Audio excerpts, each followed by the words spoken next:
Mis días en la librería Morisaki, por Satoshi Yagisawa. Capítulo 2. 2 semanas después estaba en la estación de Jinbocho. ¿Por qué había acabado así? De repente, mi vida había cambiado a tal velocidad que apenas podía mantenerme en pie. Por teléfono, mi madre me dijo: decídete, o vuelves a Kyushu o te vas con Satoru. Y así, de mala gana, escogí a mi tío. Sabía perfectamente que si hubiese vuelto a Kyushu, me habrían concertado en matrimonio y habría perdido toda esperanza de regresar a Tokio. Después de todo lo que me había esforzado por llegar aquí, volver hubiera sido como admitir mi derrota. Hacía tanto que no salía que me sentía aturdida. Al emerger de la estación del metro, me embistió la cálida luz del sol. Me percaté de que el verano había llegado mientras dormía. El sol sobre mi cabeza me azotaba como un niño caprichoso. Y pensar que mi último día de trabajo, el verano parecía tan lejano. Me sentí traicionada por el ciclo de las estaciones, lo que me hizo sentir un poco más triste. Era la primera vez que iba a Jinbocho. Nunca tuve la oportunidad porque la casa de mis abuelos estaba en Kunitachi. Me paré en el semáforo para echar un vistazo a mi alrededor. Había algo extraño. A ambos lados de la calle, mi tío me había dicho que se llamaba Yasukuni Dori. Solo se veían librerías, tanto a la izquierda como a la derecha. De normal ya es mucho si a lo largo de la calle hay una, pero allí representaban más de la mitad de los negocios. Algunas librerías eran más grandes, como la Sanseido o la Yosen, que destacaban a simple vista. Pero las más peculiares eran las más pequeñas, que parecían envalentonarse frente a edificios más imponentes. Para hacer todavía más peculiar el paisaje, había unos enormes edificios de oficinas en la dirección opuesta, hacia Suidobashi. Completamente perpleja, atravesé la calle abarrotada de trabajadores en su pausa para comer y fui hacia la calle de las librerías. Llegué a la mitad y, como me había explicado mi tío, me encontré en la esquina con una calle más pequeña llamada Sakuradori, que también estaba atestada de gente. Un patio de recreo para los amantes de los libros, murmuré para mí. Mientras me preguntaba cómo encontraría la librería de mi tío bajo ese sol abrasador, vi frente a una tienda un hombre que me saludaba con la mano. El pelo despeinado, la gruesa montura de las gafas, la complexión delgada de un adolescente. Camisa de cuadros arremangada, pantalones arrugados y sandalias en los pies. Una figura que me era familiar, el tío Satoru. Aquí, Takako-chan!, exclamó todo sonriente. Viéndolo de cerca me pareció muy envejecido. Tenía unas arrugas profundas al lado de los ojos, y la piel, antes suave e iluminada como la de una chiquilla, ahora se le había llenado de manchas. Pero tras sus gafas, sus ojos todavía brillaban con una luz infantil. ¿Me has estado esperando todo el rato frente a la librería? Imaginaba que llegarías en cualquier momento. ¿Has visto que está todo lleno de librerías? Temía que te perdieses, así que he salido a esperarte. Me nací a buscar una estudiante de instituto con su uniforme, pero ya te has convertido en toda una adulta. Obviamente, nuestro último encuentro se remontaba a mi primer año de instituto, cuando vine a Tokio por el primer aniversario de la muerte del abuelo. Y habían pasado unas cuantas cosas entre medio. A pesar de eso, mi tío, arrugas y manchas aparte, era exactamente igual a como lo recordaba. Aunque tenía más de 40 años, lucía el mismo aire extraño de siempre. En él no se percibía ni la más mínima preocupación por la apariencia. Durante la adolescencia, cuando medía al milímetro mi distancia hacia los demás, esta forma de ser suya me parecía realmente insoportable. Incapaz de mantener su mirada en mí, se giró hacia la librería. Bueno, pues esta es la librería de tu bisabuelo. Observé con una pizca de emoción el letrero en el que ponía Librería especializada en literatura moderna Morisaki. A pesar de que no llegué a conocer a mi bisabuelo, el hecho de que la librería existiese desde hace 3 generaciones me parecía impresionante. El edificio actual, totalmente de madera, de 2 pisos, y con los escaparates llenos de libros, tenía unos 30 años, pero se apreciaba que la estructura original era mucho más antigua. La primerísima librería se remonta a la era Taisho, de 1912 a 1926, y estaba en Susurandori, pero ya no está ahí. Así que esta es, por así decirlo, la segunda librería Morisaki. ¡Caray! Vamos, vamos, entremos. Mi tío casi me arrancó el bolso de la mano y me llevó adentro. Sentí un fortísimo olor a moho y se me escapó decirlo en voz alta, pero él me corrigió bromeando. Querrás decir que huele como una mañana después de la lluvia. Había libros por todos lados. Aquella habitación vacía, de apenas 8 tatamis, parecía haberse quedado estancada en la era Showa, la de 1926 hasta 1989. Libros de todo tipo estaban amontonados en las estanterías, mientras que las obras más grandes, con más tomos, estaban apiladas contra las paredes. Hasta había cúmulos de libros detrás del pequeño mostrador con la caja. Estaba claro que, en caso de terremoto, una pequeña sacudida bastaría para que todo se derrumbase. ¿Cuántos volúmenes hay? Uf, diría que unos 6.000. ¡6.000! Me asombré. Somos una librería pequeña, tener más no sería posible. ¿Qué significa que está especializada en literatura moderna? Que principalmente vendemos libros de autores modernos, pero míralo por ti misma.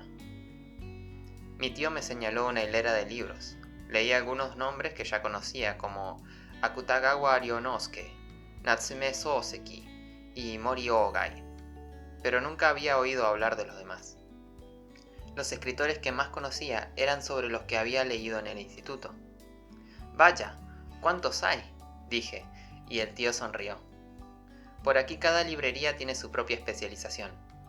Las hay que venden solo textos académicos y otras que solo ofrecen guiones teatrales.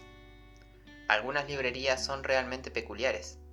Por ejemplo, esas que venden álbumes ilustrados o fotografías. En el mundo no hay ningún barrio de librerías tan grande como este. ¿En el mundo? Exactamente. Es un lugar muy apreciado por escritores e intelectuales desde la era Meiji, que fue del 1868 al 1912. Si hay tantas librerías por la zona es porque en aquella época se construyeron muchas escuelas, cosa que favoreció la rápida apertura de tiendas especializadas en ediciones académicas. De eso hace ya muchísimos años entonces. Así es, este barrio tiene una historia muy antigua. Piensa que escritores como Mori Ogai y Tanizaki Shunichiro han escrito obras ambientadas justo aquí. Por eso vienen muchísimos extranjeros a visitarlo, dijo mi tío, todo orgulloso. Pues a pesar de vivir en Tokio, nunca había oído hablar de esto, confesé.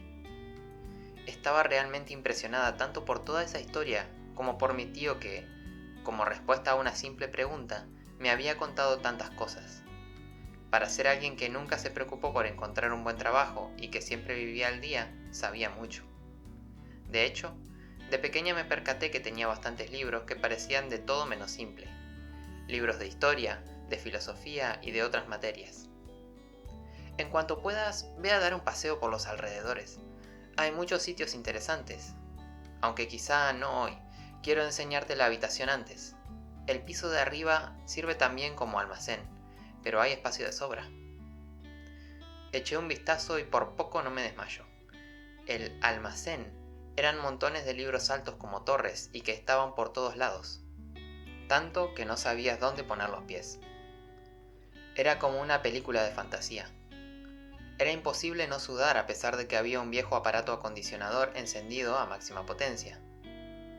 A lo lejos se escuchaba el sonido incesante de un insecto, quizá fueran cigarras. Lancé una mirada asesina a mi tío. Voy a prepararlo todo, había dicho. No me sorprendería si en esa habitación me hubiese encontrado un topo durmiendo panza arriba. He intentado hacerte hueco adelantándome a tu llegada, farfulló mi tío rascándose la cabeza. Pero hace 3 días se me enganchó otra vez la espalda. Es el destino de todo librero. Pero he movido más de la mitad de las cosas a la habitación de al lado. Si poco a poco vas trasladando el resto, estarás muy bien. Miré alrededor y solté un gran suspiro. Poco a poco, había dicho. Me había engañado. Pero ya había dejado mi apartamento y no tenía otro sitio donde ir. Saqué fuerzas y empecé a hacerme hueco. Estuve peleando con esos libros todo el día.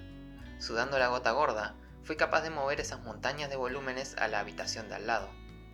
Al mínimo despiste, esas torres de Babel se hubiesen desmoronado. Las odiaba. Pero por la noche ya había llevado casi todos los libros y había logrado rescatar una mesita que parecía destinada a su final.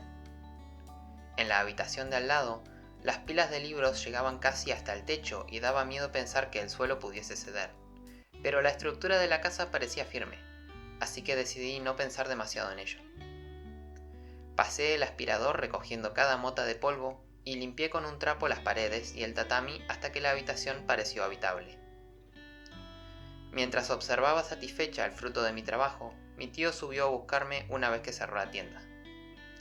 «Ah, has ordenado todo. ¡Qué maravilla! Si hubieses vivido en la Inglaterra del siglo XIX, habrías sido una institutriz muy hábil», bromeó. Y pensar que a partir de ahí tendría que vivir con alguien como él. «Estoy agotada. Voy a irme a dormir». «Sí, descansa, por favor. Entonces cuento contigo para mañana por la mañana». Cuando se fue, me di un baño rápido y me metí con el pelo todavía mojado en un futón que olía rancio. En el momento en el que apagué las luces, todo quedó en silencio. Parecía como si todos esos libros pudiesen absorber cualquier ruido. Mirando el techo en la oscuridad, sentí como afloraba una pequeña inquietud con el pensamiento de que, a partir de ese momento, viviría allí y que tendría que empezar a acostumbrarme. Pero fue fugaz, un segundo después ya roncaba. Soñé que era un androide gobernante en una ciudad del futuro donde todos los edificios estaban llenos de librerías. A la mañana siguiente abrí los ojos y dudé de dónde estaba. Miré el despertador al lado de la almohada y vi que las manillas marcaban ya las 10:22.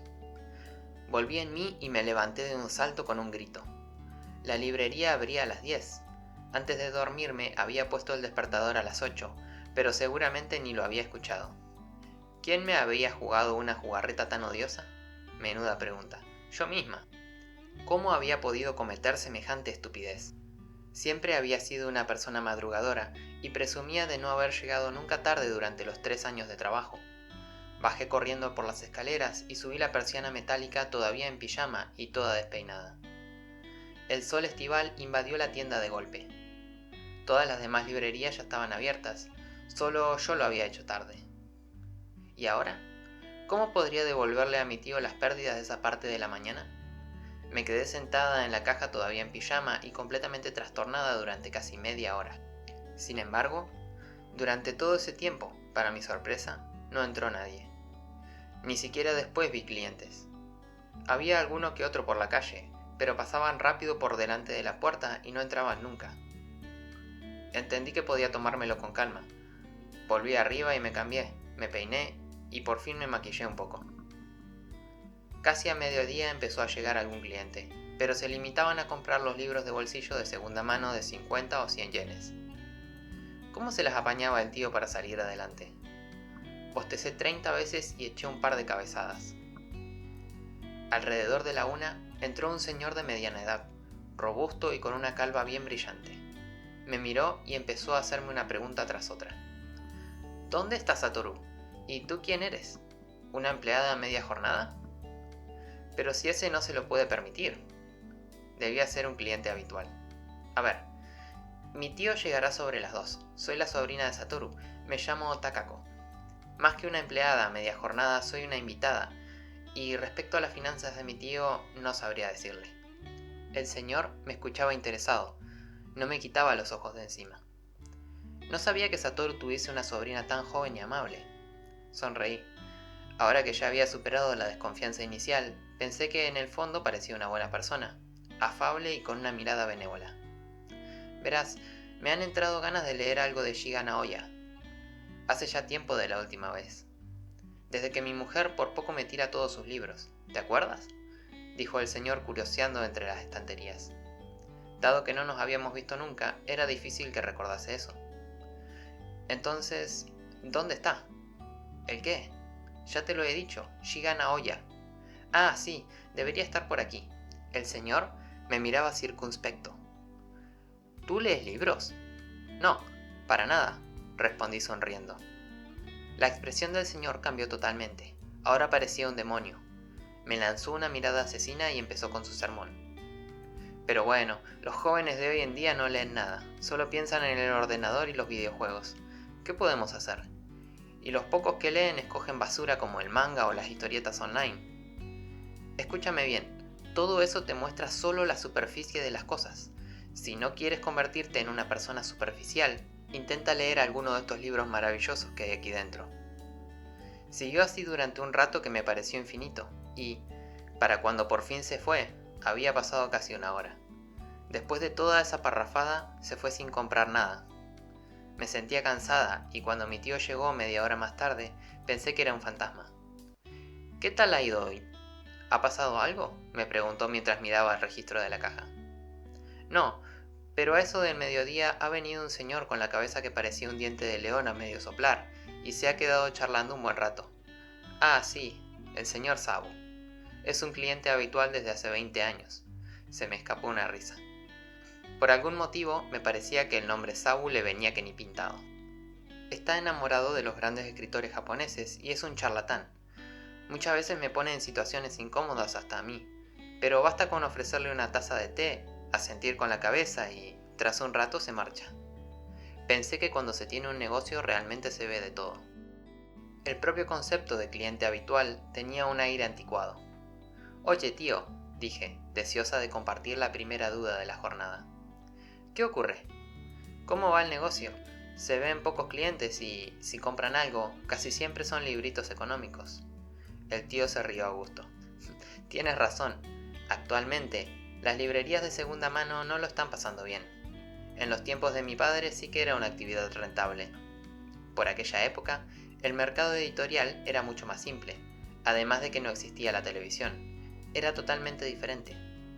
Yo, sin embargo, empecé con la venta online hace ya 6 años y a veces consigo vender algún ejemplar raro, de varias decenas de miles de yenes.